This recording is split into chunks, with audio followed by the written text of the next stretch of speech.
All Yo, right. What's up, everybody? This is the Adaptive Podcast. We are live on January 29th at 8:30 p.m. Eastern.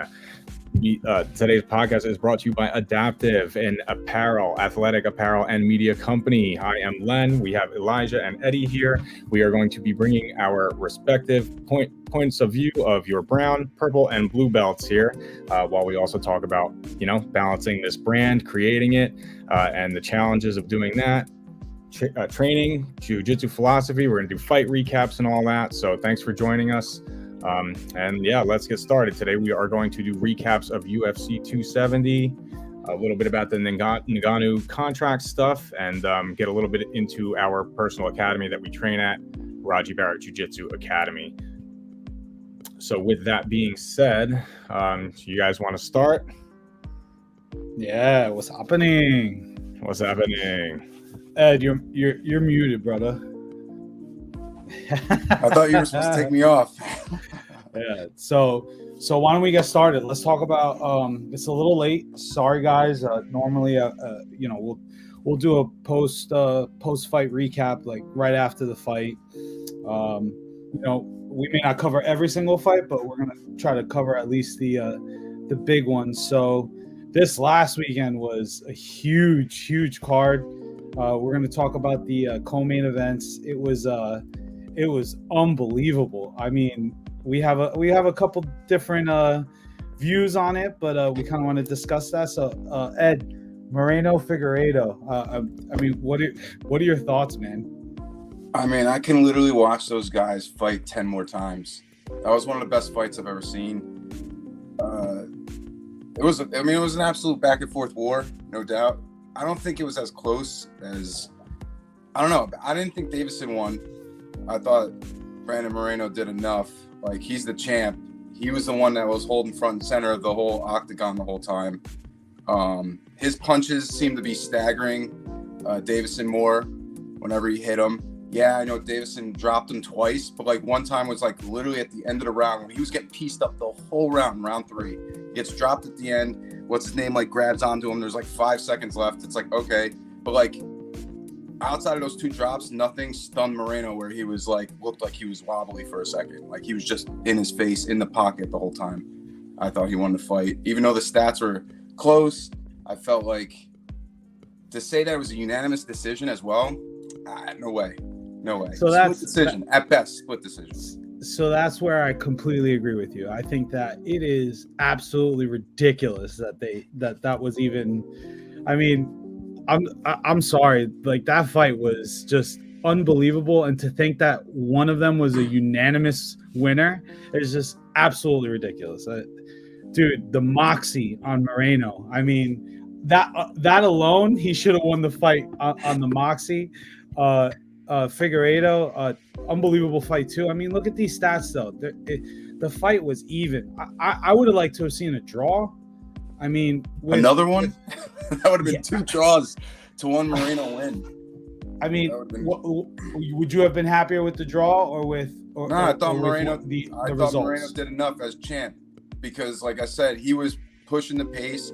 I'm not taking anything away from like Davison. He did good. Like he fought a war. That's why I call it one of like top 5 best fights I've ever seen, just because it was such a back and forth. I thought Moreno outclassed him. I just felt like he was, he looked like the better fighter to me. I think that's a really good. I think that's exactly. I totally agree. Now, one thing that I wanted to say with Moreno, being champ, you're right. Like for me, not a lot of people agree with this, but when you're the champ, you got to get knocked off. Like the guy's got to come in and clearly like own you. If it's even close to even, you got to give it to the champ. And I really wanted to argue you on this, but that's what I'm saying. Yo, before this went on air, you're like, yo, man, we're gonna disagree. I'm like, all right, let's save it for a podcast. Boom, I got you. Yeah, man, you got me. I'll give it up. So let's move on to the main event, the Ngannou Gane fight. So my cousin who just got promoted to brown belt, Andres, shout out, down in Kissimmee, Florida. Gracie Barra. So we were hitting each other back and forth on Instagram, and he said it best. If our world was like fighting an alien race and we needed to like give our champion to go fight one-on-one, I mean, Ngannou is like a Dragon Ball Z character. Like, we would send him because his skills are just out of this world. I mean, it's like in Troy, when you send your best fighter out, it's like, all right, Yeah. we won't go to war. We'll just send our 2 best warriors, and then we'll, whoever loses gives up the land. I mean, seriously, like, I would send him. So the one thing I gotta say, I know that people watching that fight may have gotten quote unquote bored if they don't do jiu-jitsu, but I think that fight showed Radji said it to me, actually, every aspect of what you would want to see in a UFC fight: takedowns, grappling, boxing, some cage work against the fence. I mean, unbelievable fight. But the fact that Ngannou his whole career has never shown really that takedown ability, and then that jiu-jitsu ability, it wasn't basic jiu-jitsu. It was like high level jiu-jitsu.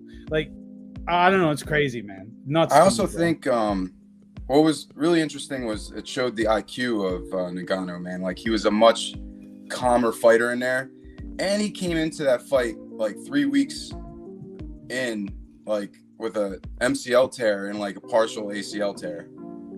That's crazy.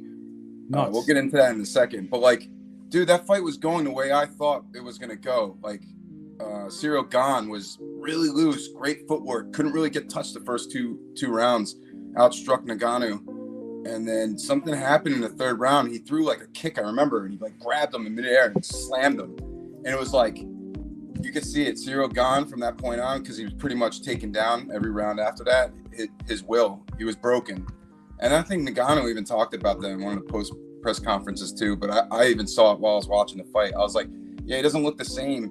Like, he's got a good ground game. Like, he's got a good, like, even he was good in the clinch too in the first 2 rounds. I was like, man, this is going to go to Ciryl Gane. But I don't know, when he got slammed, and Ngannou looked so much bigger. And it's weird because, like, when they stood next to each other, they're pretty much the same height. But, like, in the octagon, I was like, dude, he looks like he's 2 of Ciryl Gane somehow. It, like, didn't make sense to me. It was like... And then, I thought he just broke him, and I thought he outclassed Ciryl Gane in the grappling department, at least control-wise. Like, he could have went for submissions too. He didn't, but he just had really good control, and I just think he broke him. So I got a question for you, and for those of you who don't know us, or catching us maybe for the first time, I used to watch boxing all the time, and then these guys finally get me to get into jiu-jitsu, and that's really what opened me up for now being a fanatic for UFC. But Eddie has a much higher level IQ here, so I kind of want to ask him this question. So when you have heard about Gane and Ngannou throughout their respective careers, would you agree that like Gane has been looked at as somebody who's technical, like building up skill, has been training since he was a little kid, and then Ngannou is like, okay, he was training for a very long time and has gone through different trainers and whatnot, but he's more raw because of his backstory with his father being a famous like street fighter? I think they're both relatively new to the MMA game, like only within the last like 6-7 years, both of them. I know Ciryl Gane was like a kickboxer before, so that's why he's light on his feet. And for a big guy, he moves really quick. He moves like a welterweight, Ngannou just looks like he's just one of these exceptional human beings that went through some. What did he work in? He worked in like a coal mine in like Africa. Yeah, when he was like 10 years old, his father and his mother split. And I think it's because of, the father's backstory of being like a famous street fighter. And Ngannou had to go to work for his family. So he had to work. He was like 14 or 16 at the time.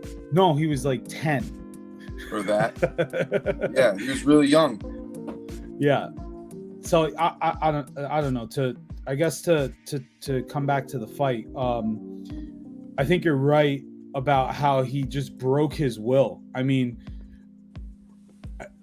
the jiu-jitsu, the grappling there from Ngannou, I mean, his top half, I mean, everything was just unbelievable. And gotta call out the broadcast too. I mean, look, man, they're professionals. I don't take anything from them. I know that there's been talk of DC not doing his homework before fights. Oh my god, but bro. You would think Rogan would have stopped him and been like what's he gonna Ngannou do? went He's for a probably sweep.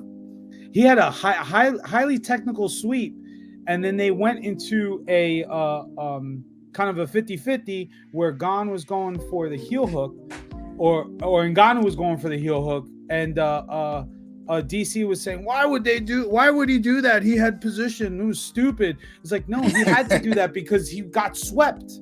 Like, Gon had to attack his foot because he had nothing else right there. I thought he was good. Dude, I thought that was it. I thought that was the end of the fight. I thought his knee was just going to be destroyed, but apparently Ngannou's knee was already destroyed. That's why, dude, he didn't care. That's why at one point when he was going for the heel hook, Ngannou didn't even wince. He was just like, whatever. It's already broken. Like, he's just like, I don't know. He's another type of human being, bro. Yeah, that's wild. You said it before, right? He's that guy that we're like, all right, we're going to war with these people. Who's your best guy? Yeah, we got one. We got one for you. So what's going on with this this post fight talk with Ngannou and this contract and whatnot? All right. Well, it was the last. Well, the contract part is it was the last fight on his contract, and I don't know. It seems like they have some beef going on between Ngannou and Dana White in the business, I suppose. I don't know, because like right after he knocked out Miocic to become the champ last March, obviously there was all the talks of the super fight between him and John Jones, who was the light heavyweight champion, and now at this point almost hasn't fought. Yeah, it's been over 2 years now. At this point, he hasn't fought. So they were trying to book the fight last summer. It didn't fall through because Ngannou was like, I don't know, I guess both him and Jones, they couldn't get the deal done because they probably wanted more money. I mean, it's a super fight. It's probably, it has the potential to be the biggest fight ever. I mean, it's like John Jones is the GOAT, arguably the most dominant fighter. He hasn't really lost. He hasn't lost one fight in his whole career. He lost one by he got disqualified, but he beat the shit out of the dude he fought. It was Mark Hamill. He like elbowed him to oblivion, and it was like an illegal elbow, so they disqualified him. So it was like one loss on his career. So imagine Ngannou, John Jones super fight that falls through. They're saying like Ngannou's management's they're dumb, whatever. They're talking shit, and then they find they have an interim title fight in between. I think it was like August, and that was Cyril Gane versus Derek Lewis. Cyril Gane won, and then they finally had to put the two championship, the interim champ and the real champ, Ngannou, to fight each other, which just passed this last weekend. And Ngannou, I think they didn't think he was going to win or whatever, because I don't know, there's no real contract negotiations going on. And the weird part is the day of the fight, when Ngannou walked in, his management team were like, yeah, we just got a letter, we're getting sued by the UFC.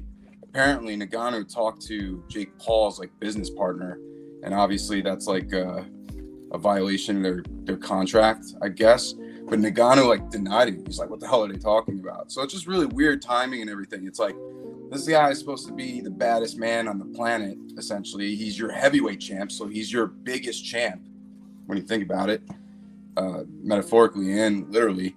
And I don't know, they're like shitting on this guy. He has a great story. All the adversity he's had to overcome. Lost to the former champ the first time they met. Comes back, redeems himself. He basically knocked everyone out. You know what I mean? And I don't know. It's weird. Lack of respect. It's like, why aren't you building up this guy to be like the number one star? Connor's so like a cokehead, madman. So it's really intriguing. Like, why? What is going on in the background here? Because when you anybody that can read people's faces, you listen to Ngannou talk, there is nothing that is like deceptive about him. He's very open and very straightforward with how he feels. He's not hiding. So He's what a is gentle going on killer, in the bro. background? Exactly, he's a gentle killer. So what is going on in the background? Is his management having issues that is causing there to be a bad face to what we're watching? Because like you said to me before this podcast, you said to me, Dana White's not even there putting the belt around his heavyweight fucking champ.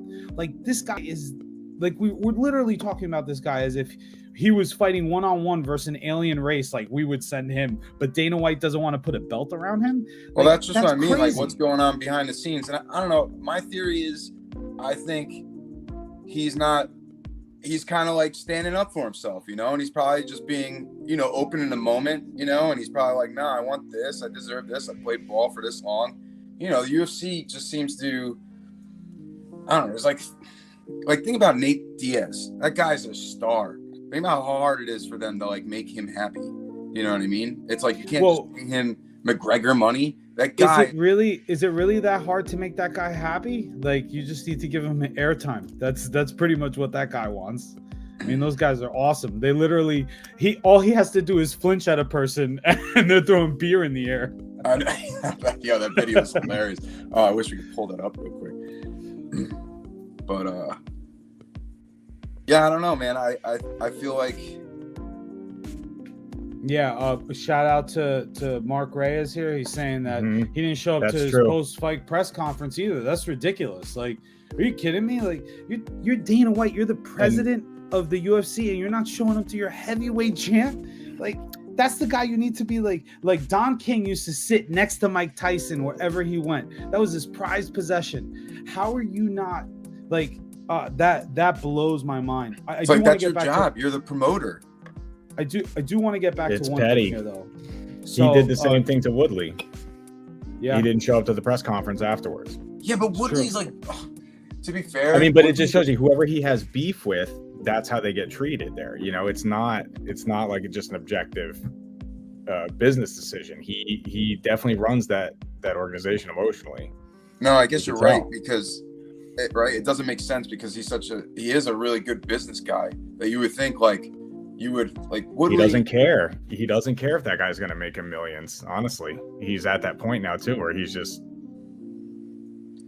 you know, take it or leave it. That's why he stretches these guys out on these contracts and forces them into a position where he feels like they have no other choice.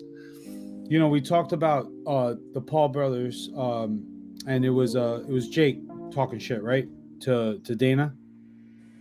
Yeah, last week we talked about that. So look, I agree with Dana when he said, "Yo, you know, run your own business." You know what I'm saying? He's the one that's helped this become as big as it is. But with the Paul brothers, you also got to give them some credit too, because they're not real boxers, but they're getting all this attention. And I think, like he said in a video today that I saw, you know, do we know who Mike Tyson's first fight was, or Muhammad Ali's first fight? Like, we can name Jake Paul's first fight, obviously in context. Yeah, but from like a superstar, you know. But that's the thing. It's like it's still kind of in its infancy. It's like an act. It's just like, dude, he had a lot of followers and people tune in already for that shit. But he is a good boxer, man. So one thing I want to bring up before I forget. So you mentioned John Jones. So shout out to one of our training partners, Purple Belt Sergio. I seen him posting in our academy's group chat, and he was saying that, you know, Ngannou has to see the real champ, John Jones. I'm gonna disagree with that because with Ngannou, he's the champ. He has allowed his career to get to the point. I know he's dealing with some BS that we were just talking about before, but it isn't what John Jones is dealing with, because John Jones can't keep the white snow out of his nose, and he can't stop from doing dumbass shit. So for me, he's the one that holds the belt. It's Jones that needs to prove that he's better than Ngannou, because clearly Ngannou is the all-encompass fighter. Do you agree with that, or you disagree? Me or Len?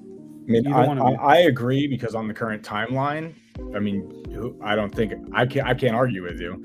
You know, on the current timeline, you're 100% correct, because what has he done except show up in the news for being an asshole? Exactly. Yeah, people have short-term memories though too. Yo, Floyd Mayweather. I think dude, what sells is storyline, man, and they can pump that up. And John Jones, when you look at who he's beaten and the amount of victories he has in a row, you know what I mean? All these former champs beat every one of them, dominated them. Although I think he lost his last light heavyweight fight against Dominic Reyes. I really think that's the thing too. See, like, I agree with you, but I'm like, I really, watch like all these fights, so I know better. But like, I agree with you guys, but like, all like the world and everybody, they can pump this up to be like he's the guy, Especially they would sell it like that too. They wouldn't even give Ngannou the credit that he deserves. They would sell it off John Jones. He's got the bad boy image. He's back. It's like, people tune in, hope, for a knockout. This is a good point, Radji. That comparison with Paul and Tyson. Yeah, Tyson was doing Golden Gloves and whatnot, and we're talking about Paul, who's already made money doing YouTube. It's basically like watching. It's glorified bum fights, is what it is. That's what I was getting at. He was already a media star, Yeah, it's glorified bum fights. He has the money. He's just putting a spectacle on. I mean, he's just persuasive with his talk. That's why he gets attention. Nice try, Isaac. Not showing that one.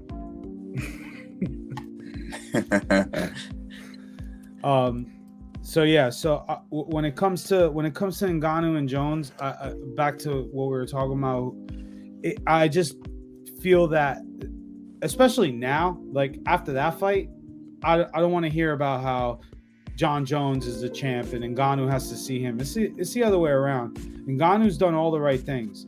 Who's saying that? You're talking about Sergio? Yeah. Well, yeah, Sergio's a John Jones fan. Of course he can say that. And there's so many people. It's not like the media's pumping him out to be like, oh, Ngannou's got to face, John Jones. It's not like that. Fuck the media. I want to have a conversation with real ass people. I don't have a conversation. Yeah, well, he's a John Jones fan. What do you expect? Well, yeah, that's a true story. So Len, we kind of had a surprise here. So it's Eddie's birthday this weekend. Shout out to Ray. We've had Ray. I like sports. Ray likes sports. Ray's always like thanks, Ray. Biggest sports we like sports too, Ray. Tell us what you want to talk about. Ray's got a Pokemon card that he's been searching for. Did he find it? He found it. He found it. Oh shit! How expensive is it? Money. It's worth a lot of money. No, I Let's don't think tell so. everybody so he gets robbed. Yeah. Shout out Ray's address. Well, quickly before we give Eddie his birthday surprise, I got a couple shout outs. Shout out to Radji Barrett Jiu Jitsu. Thanks, Isaac. Our Jiu Jitsu gym. Radji Os, Professor Radji. Shout out to little community culture. Oh, wrong side. Eric Lim. Nice. I'm sure we'll get a couple shout outs. Follow us on IG. We got to get back on our Facebook page. We're kind of trying to fight against the meta. Is it universe, Meta or is it Facebook? It's both. Meet us over at the Metaverse. Yeah. I'm sure we'll be there in a couple years. But anyway, back to the birthday surprise. So Len, I'll let you do that. Yeah. So Ed, for one of your extended birthday surprises, because we've been hitting with you all weekend long. We brought a couple more guests on the show today, so we're gonna be bringing them on. Yeah. So the first, we're gonna bring your brother Mike on. Oh shit. What's up, man? What's up, guys? What's up, Mike? That was kind of abrupt. I wasn't ready. You're always ready. How's it going? How you doing, brother? You look great on the face of the camera. That's up, You guys talking? I can't hear you. Yeah. Unmute. Go ahead to unmute yourself, I can't bro. hear you. So Mike can't hear us. We might have to move on here and see them. Yeah. All right, we're gonna take Mike out for now. we're gonna move on to our next guest. So we got Professor Joe with us here. We'll bring today. Mike back. We'll bring Mike back. Ah, No. Professor Joe. Yes. Yes. Joe, can you hear us? Hell I yeah. can, absolutely. Can you hear me? Nice. Yes, Yeah, we can hear you. How you doing, brother? I'm doing great, guys. How are you? Good.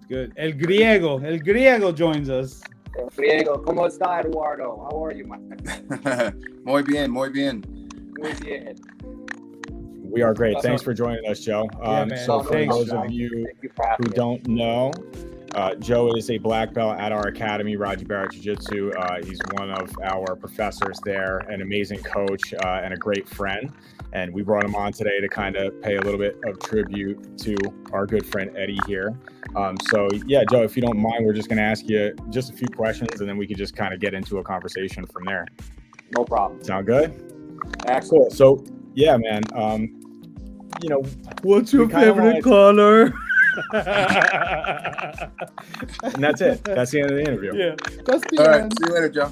All right, thanks, guys. Happy birthday, Eddie. Happy birthday, Eduardo. Thank What- you guys. Appreciate it. Go ahead, Ed. Lenny. I'm sorry. Yeah, happy birthday, Ed. So, you know, we just kind of wanted to take you back, if you could, and just kind of describe some of your first impressions of Ed, and you know what He's a you piece have of observed over the years during his training and his growth at the academy. Of course. So I think I came to the academy when Eddie was probably like a 2-stripe white belt. You were probably about 6 months, 8 months into it. So I joined this academy that was a mile away from my home, coming from another academy after 10 years of training. And so I was a little bit hesitant, you know, being the new person there. But everybody obviously was very, very welcoming, and we all made friends pretty quickly. One thing I noticed about Eddie right away was that he kind of laughed at my stupid joke. So, like, as I'm on the you guys know this already. As I'm on the mat, you know, jiu-jitsu isn't necessarily an easy sport. We know this already. It's basically been created for people to quit. The attrition rate is pretty high. So I just joke around like sometimes like an idiot. And I would make like really obscure jokes related to like movie lines that I know, or at least I thought I knew nobody ever saw. So I would make a joke, or I would repeat a movie line while I would walk by students, and then I'd hear Eddie giggle or laugh, and then add on to that line. I'm like, oh, yeah, compadre, simpatico, this is my buddy now, right? So That would happen a lot. I remember yes, that. it happened. It happens. It still happens, right? Yeah. So as time passed, you know, more students came. A lot of students left. Eddie was one of the originals that remained, and we just built a friendship on the mat. And then it just actually worked its way off the mat. And the one thing I actually mentioned this to Eddie the other day, I was like, you know, when we're talking outside the mat or outside of the academy, it's never really about jiu-jitsu. It's just about, you know, random things that we always talk about. And I think that's a pretty clear sign of how our friendship developed, just from, you know, I hate saying instructor, but instructor student to now friends. You know, on occasion, you know, I think about that, and I'm grateful to have Eddie as a friend. Thanks, man. As far as, you know, how he is on the mats, he is somebody that everybody should aspire to be. As far as his respect level for the academy, how he conducts himself on the mat, and just the overall great mold of a student that we need to have, or we should have. So, yeah, I mean, Eddie deserves the recognition, and he shows it on the mat, absolutely, and off the mat too. Oh, Yeah, thank that's you, Joe. awesome. Those are really, really kind words, man. I appreciate it. No problem. Always forever humbled, man. Thank you. No. Yeah, that's awesome. And I had another question for you, but you answered it in your description of In my way, right? Yeah, you answered the question already. So that was awesome, man. We're really happy to have you on. And again, happy birthday, Ed. You know, Thanks, you man. deserve all these Let me just things. leave you with one more thing. You know, I've in my life, not that I've been everywhere, but I've never met someone as kind, as generous, and gentle, and intelligent as Eddie is. And you know, if I could be even partially as intelligent as Eddie, I'd be golden. So anyway, I'm going to leave you with that. Wait. Don't let him go yet. Don't let him go yet. Oh, okay. Can't go. I got to tell this story. This was hilarious. So, last night, guys, we had an awesome surprise for Eddie. You know, not everybody was there, so kind of want to talk about that a little bit. So Joe, obviously, stay on here. We want to hear some of your thoughts too. So, we were talking about this beforehand. We probably about a month, right, Joe? Like at least a month that we've been talking about this. Yeah, absolutely. So, we've been trying to figure out a way to surprise Eddie, what we wanted to do, what we were trying to do. We had this winter storm. What can somebody tell me how to pronounce it? Is it Keenan or is it Kanan? This winter storm. Do you guys know? Because I've been sending emails with work, but I read Keenan. You would think that phonetically Keenan would be two E's though, right? Like not just one. No. What's the relevance in this? I don't know. Sidetracking. So anyway, the storm happened and it kind of messed up our plans. It messed up our surprise for you. Kind of put us in a position where we had to fly off the handle and figure it out. You know, there were monkey wrenches being thrown all over the place and we had to adapt. So plugging our stuff. So shameless plug. So what we determined was we were gonna have Vanessa, Eddie's girlfriend, come through with her cupcakes that she made for him, and she was gonna come out the back and surprise. So Joe walks up to me. He's like everything on schedule. I'm like, yeah, everything on schedule, bro. Like I'm like super nervous too, and he's like, yeah, Vanessa's gonna be here soon. I'm like, yo, you know Vanessa's Hispanic, right? We're late to everything. And he just walked away. And I'm serious. I said it seriously though. I'm like, I'm freaking nervous, man. So she shows up. I'm like, yes. We're lighting candles and whatnot. There's Ed with the guitar. So we went into Radji's office and we had all the cupcakes, and me and Vanessa are trying to light them, and we're all nervous. We're like, oh my god, we got to get this done. Oh my god, do you have another lighter? Like we're trying to figure it out. And Radji comes in like Prince, and he's like, don't worry, we have time. And everybody's lined up like clearly not normal. I'm sure everybody thought somebody was getting like some like high level promotion and some sort of helmet because of how long we were taking. So we ended up singing happy birthday. We ended up singing happy birthday to Eddie, and after that we took a picture. We planned out through our text messages that we would line everybody up. Eddie, I don't know if you remember, I was like, oh, you got to get in the front. It's because I wanted everybody to build a wall behind you so you wouldn't see. And then we brought out the amp and the guitar and everything, and then turned around and Mardo shelled, what is this guitar? I mean, I didn't hear any of that shit. Oh, it's hilarious. And then obviously Eddie was overwhelmed seeing the guitar, but what I was getting to was, before you put that guitar down in that picture, Joe had already eaten a cupcake. He worked on a second one and a third one. I'm like, this guy's a fat kid. Dude, I was like, yo, after I was done talking to everybody in the back and everybody was rolling, I go up to him like, hey, you want to roll? He's like, no, I had like way too many cupcakes. I couldn't even roll. Oh, so good. So good. You said 3, right?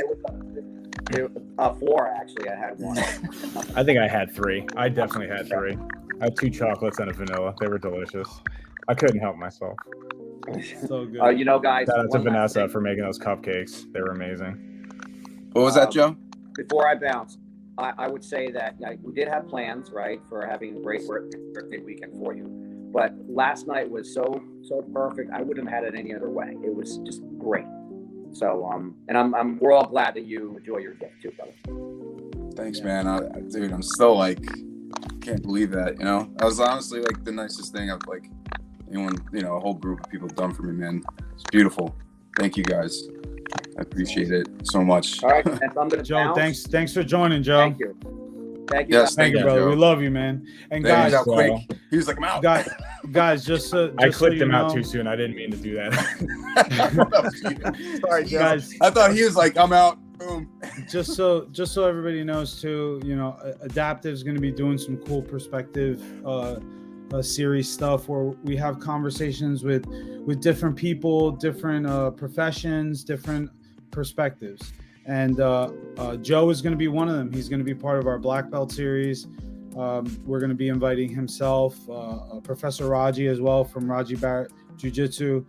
And we're going to have conversations to help understand more about what we do in our community and how, essentially what breathes life into us every day. So, Lenny, I'll hand it over to you for bringing back our guest. Yeah, so it looks like we got Mike back. Hopefully he figured out the noise thing. I have confidence that he did. So let's bring him back in and see if he can hear us. I can Can hear you you. hear us, Mike? Can you hear me? Yes, I can hear you. Yes, we can hear you. All right. Good. I didn't hear any of Oh no. Yeah, oh, no. And he's frozen.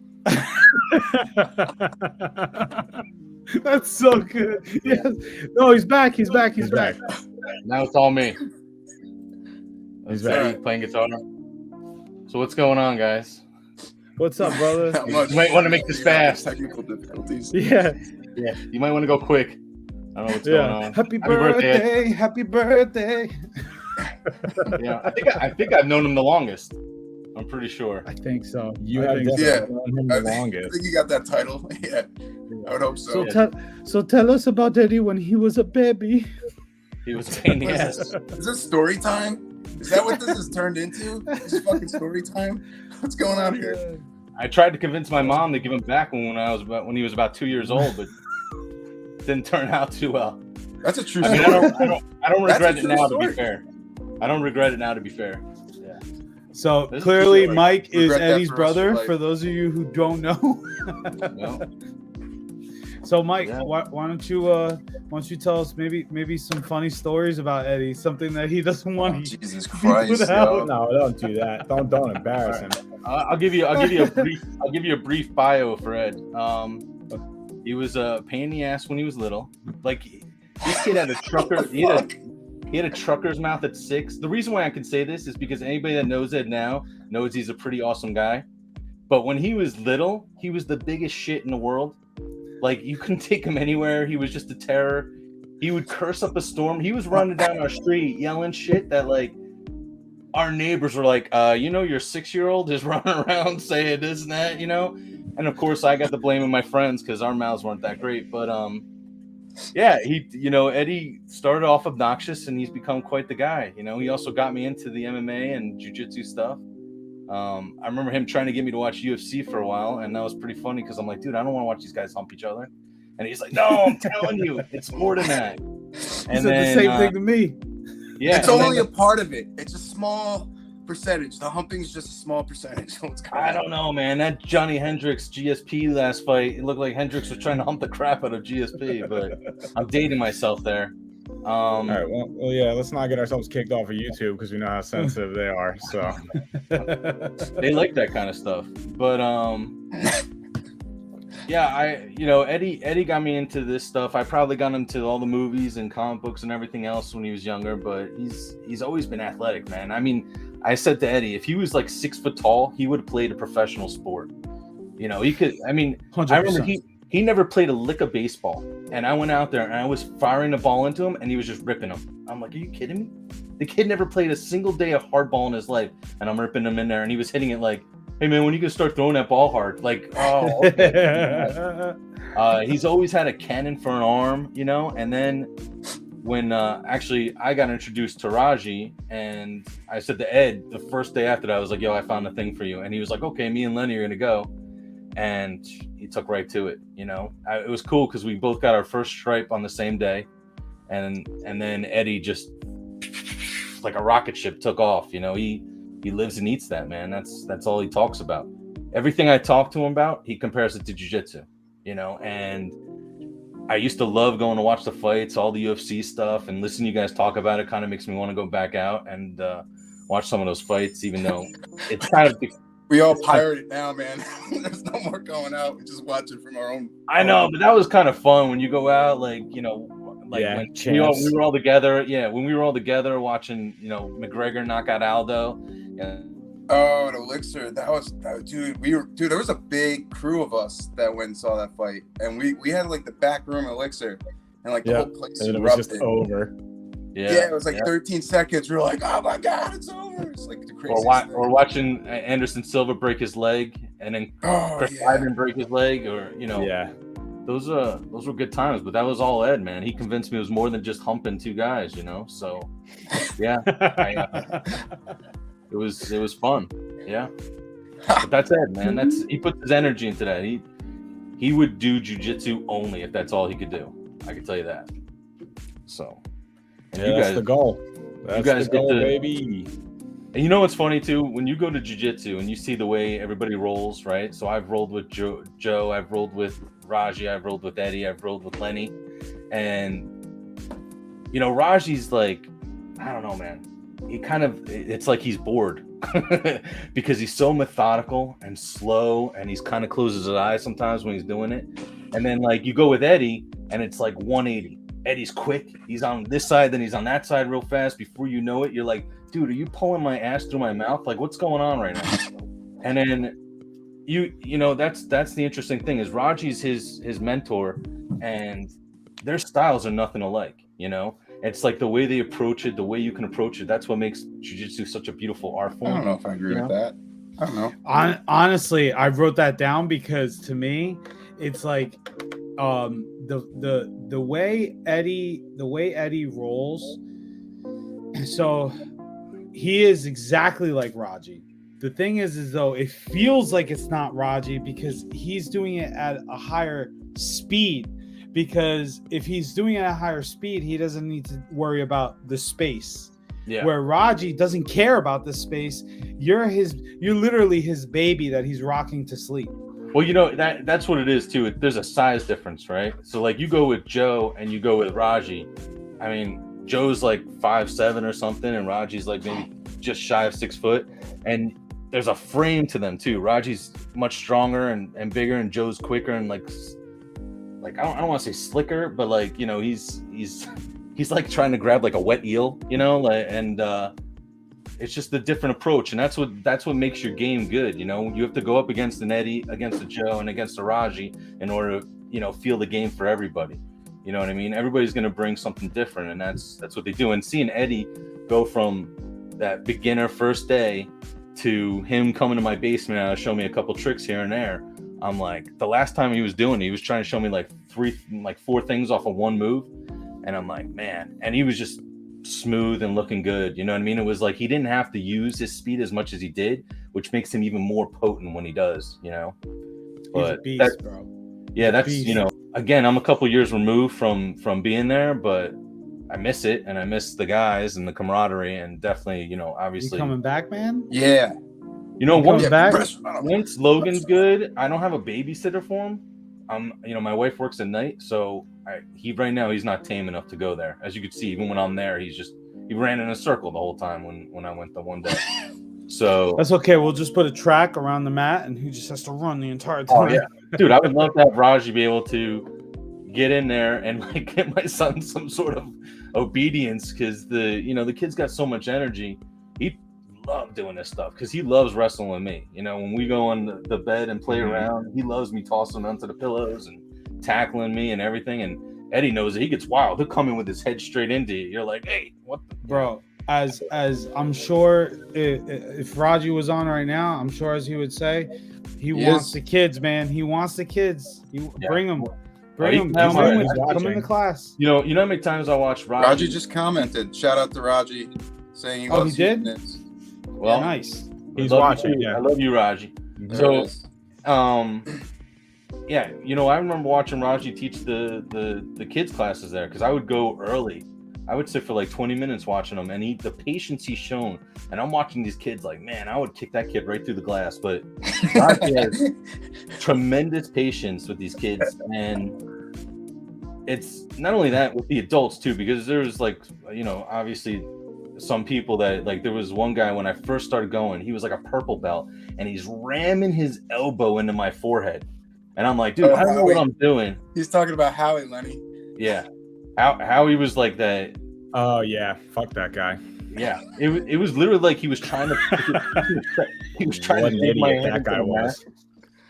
But yeah, man. Mike, It's, he did the same thing to me and Lenny. He did like the whole like. I remember him being my guard. He did like the forearm into my Adam's Yeah. apple. I was like, Did what that to me the too. fuck Same was move. that? Yeah, I Same know. move.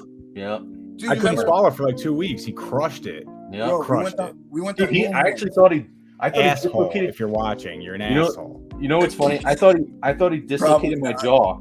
I thought he dislocated my jaw, It's and not then watching. I was actually rolling with Steve Maraldian one day, and Steve and me were going, and my jaw went like I heard a pop, and all of a sudden it didn't hurt anymore.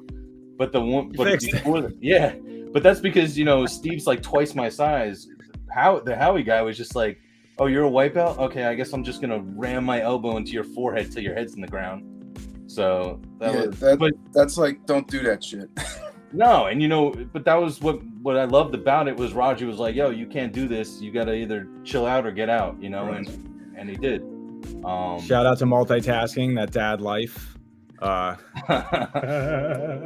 3 out of the 4 people in this square know all about that Dude, dad life he right can't now. be talking about making food if he's not going to offer us some. What do you make it, Radji? Yeah, Raji's like, he's putting away food. He's like, I got it. I'm listening to the whole thing while doing all this other stuff. Yeah, that's it. So I can't, I'm kind of excited because. Oh, are you at Raji's first like brown belt from the beginning to brown belt? Ed? Well, yeah. Yeah. Yes. So Yeah, you probably the first every belt going from white all the way up then. His first blue belt, his first purple belt, his first brown belt himself. Yeah. We have video of Radji giving a very nice speech on Eddie's promotion. It's actually kind of tough to watch. You feel like you're watching like a birth or something like that. You're like, oh my god, this is great. I'm so happy for him. Like literally, it was tough. Same thing with Lenny. It was tough watching both of them get promoted because you know how much hard work is put in. Like Mike, even like you just said, like from the outside, you're not even at the academy the whole time, but understanding what your brother is doing, like the amount of time that he's putting in, the sacrifice. Yeah. Real quick, just a comment. Radji commented on Howie. They rolled once and he said, you don't really beat me up like the other guys at my gym do. And Raji's like, his response was like, really? We're just training. Like, yeah. Well, that was the other thing. A lot of guys would come in there and they'd be like, dude, are you like game time ready? You like chill out for a second. And then, you just see the way Radji flows and it makes any of those guys that are really aggressive look even sillier. Cause he's like, dude, I can do this like sleepwalking, you know what I mean? And the other guys come in and they're like, I'm gonna hammer you. That was like the poster that was on the board. I don't know if Radji still has it up that, some days you're gonna hammer, some days you're gonna nail. And that was the truth, except for the fact that like some guys came in and they're like a kid with a hammer. Everything to them is a nail, you know what I mean? Mm-hmm. So the way Radji's philosophy was, it like chilled everybody out, and Eddie's definitely gained that, you know what I mean, with the way he handles things in general, but like definitely on the mats, I'm sure. That's a good way to approach things, because it's like the more trained you get, the more dangerous you get too. And if you're not controlling yourself, you could really be hurting other guys. Like there's been other guys that we all know that were higher belts that were beating up on the it was almost like their egos weren't getting fed by the higher belts because they weren't as good. So they beat up on the white and the blue belts, you know what I mean? But yeah, if you're cool, you could train here. I love that. Yeah. You Best. got to define cool though, because I'm pretty sure Howie thought he was cool too. He thought he was so cool. Random thought or comment here. How about that guy last night that walked past while we were celebrating Eddie's birthday, opened the door, and he's wearing the gay pirate? Complete night outfit, like mind blown. Mike, he was ridiculous. Mike, he looked like Kurt Russell from Commander. You guys should have messed with Ed and been like, Ed, your stripper's here. And that would have been like, that would have been. Yo. That's great. Oh, man. I would have been like, guys, too much, too far. Yeah. I don't know. I think Eddie would have jumped all over that. He would have been like, finally, get rid of this guitar. Let's get this stripper going. it's like Clerks 2. With the donkey. All right, now you're gonna get YouTube in trouble here. That's where. Yeah. All right, forget it. Anyway, Yeah, so that's awesome, dude. Before, but yeah, Mike, thanks for joining us, man. It of course means a lot to Ed. It's great to see you, man. We miss you at the academy, and once you get back down there, come back down anytime. Yeah, dude. man, You know, we're ready bring for the you, kid, let him bro. run around. I'll probably a little guy again to see if I can get him like at least used to it. Maybe he's starting to get a little bit. Have him sit with you while we're doing what's it called, instructionals, and we'll work with him too. He'd be all over me the whole time. Be like, I might as well just show up with a monkey. He'd be on my shoulder. Where Lenny's what is that thing called, Lenny? Where you hold the baby in? Have you seen the size of Bjorn, bro? Yeah, strap him in real tight, like a parachute. Bro, he'd be hanging down my brother's knees. Don't roll with a baby in a Bjorn. That's not smart. I will come around more just to I could probably, I don't know. I guess I'll see how he acts. I can always run out of there if he starts going crazy. You can do it. Maybe just start coming with him and watch class a little bit and then leave for. Yeah, that's what I'm thinking of doing. Get in there a little bit, let him get accustomed to it, and see if I can fry his brain on a video game or something as we're. I don't know. We'll see. I think Radji's got Uncle Samsung or Uncle LG in the school. Well, maybe. But we'll see. Yeah, I'd love to. Yeah, awesome. It was fun. It was good Mike, stuff. Thank you so much for helping us, tribute our family here. Yeah, anytime, man. I'm supporting you guys. Adaptive, let's go. Thanks, big bro. Right. Yeah, man. Happy birthday again. Thanks, man. And I don't know, good luck going forward, guys. Thanks, brother. Cool. Thanks, Mike. Appreciate it, bro. That's cool. So nice surprise. Thanks, guys. You like that? You like your surprise, bro? Yeah, man, that was cool. I guess kind of to bring everything all back together here. Me and Len wanted also to say a couple words too. Ed, happy birthday. We are proud to call you business partner, friend, and most importantly, brother. You and I know, man. You helped me. Yeah, man. Like my compass sometimes loses calibration, and you're one of the people in my life that helps me stay exactly where I'm at. And I love you, brother. Love you too, too, man. Thank you so much for everything that you've done with me and dude, jiu-jitsu.